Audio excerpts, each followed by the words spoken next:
This is Enduro Racer for the Sega Master System. I'm gonna do this review a little bit different. This one will actually be unscripted, and instead of having any video edits, I'm just gonna have this one play right through. So you'll actually see me play through the entire game, no edits, no cutting, and you'll still be able to see the final credits. Enduro Racer for the Master System here. It's an isometric game. In the arcades, this was actually a first-person racing game like Outrun or Hang On. And I actually like on the Master System when they remade this game that they actually did remake the game. Instead of trying to emulate the arcade, they took advantage of the limited hardware of the Master System. So instead of terrible looking a first-person perspective, we have something that's actually visually appealing. Like most Master System games here, it's pretty simple looking, bright chunky colors, but this actually works a lot better, and it's just a lot funner than Hang On, which I didn't care for at all. What we see here is the first level. When I bought this game, I just bought the cart loose for like $4, so I didn't have the manual. So it actually took me a while to figure out what in the world you were supposed to do in this game and how to be successful. The big thing in this game is right before you hit the ramps, you have to tap down. Not hold down or anything like that, but just tap it and you'll get some good air. We'll see that a lot in this level here.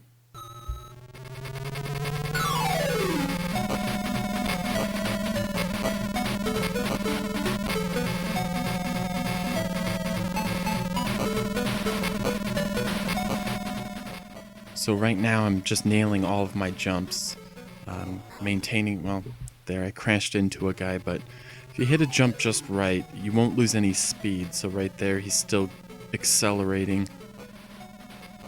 So right there, I'm hitting them all perfect. And that's what you have to do in this game. If you don't push down before a jump, the game is just impossible to beat, and it's not any fun. When I was searching for how to play this game, GameFAQs wasn't even that helpful, but see right there, I just missed the jump and I lost a lot of speed. Right there as well. This level's kind of interesting. You have to, if you stay in that line right there, you'll usually not run into anybody and you don't have to worry about dodging too many obstacles.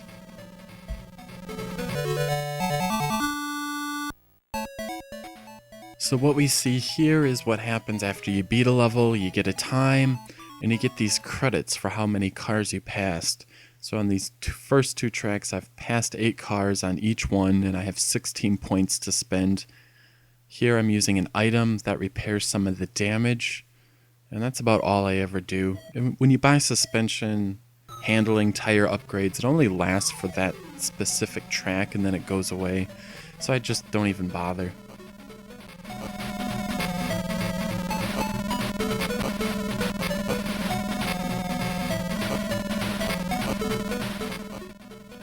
Few other things to note. On the bottom right where you see the D equals 02, the D is actually your damage. So right now I have 2 damage out of a total of 99. The higher your damage, the more poorly your bike handles overall. Speed, acceleration, grip, and how high you can get into the air.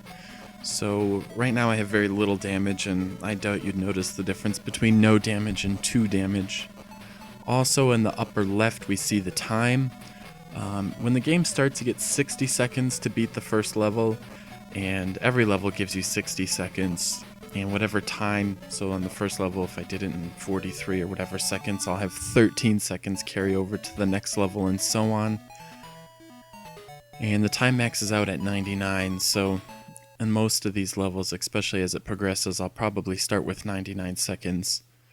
It's pretty easy once you figure out how to jump to actually just beat the game and do every level in under 60 seconds. This level right here I think is the most visually interesting.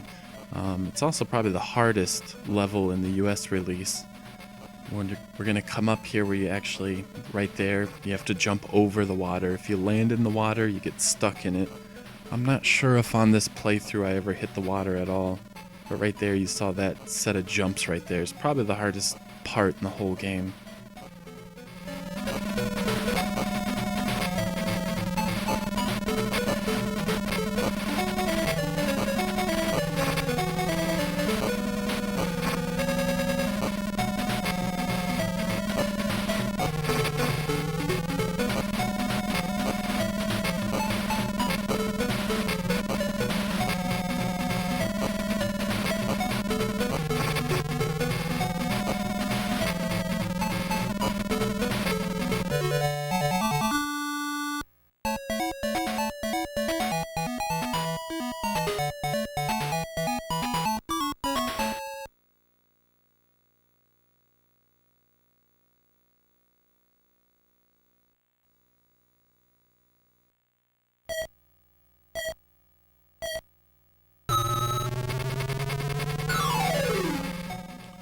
Alright, I've changed my mind. This is probably the hardest level in the US release. Overall, there's just a million things that you have to dodge, and the other bikes tend to just get in your way, which is a giant pain. I think this is the best... Oh man, I changed my mind again. This might be the best looking level in the whole game. You really get a sense that you're on the side of a mountain. The isometric perspective looks pretty good. But what you're seeing here is pretty much everything... Well, that's a hard part, but pretty much everything screws up your bike or makes you crash. What happened right there is I was trying to slow down to avoid that guy and I hit that rock. But all those little things in the road will either cause you to explode or slow you down pretty good. Before I figure out how to jump in the game, this is the level that I usually couldn't get past at all. But once you get in a groove here, you'll fly right through it. Not too many problems.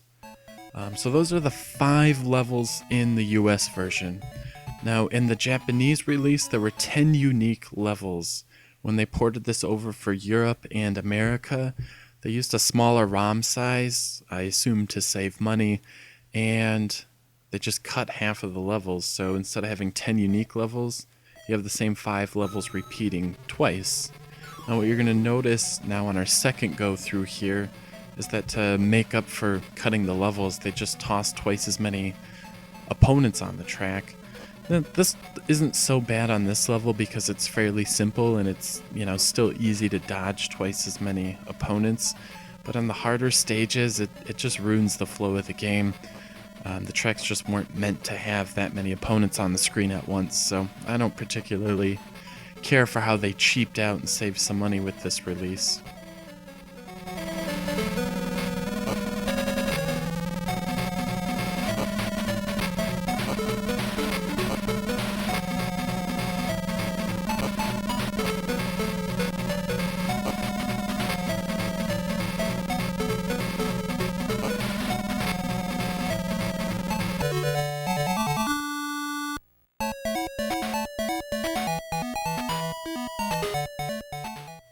And what we'll also see here is that it now costs twice as many credits for all of the repairs and upgrades that you can do to your bike. So instead of everything being 5 and 10, now we have it 10 and 20. So the game definitely gets harder. But I'd still rather have those original levels back that were in the Japanese version. If you do a search on YouTube, you should be able to find a playthrough so you can see the missing levels.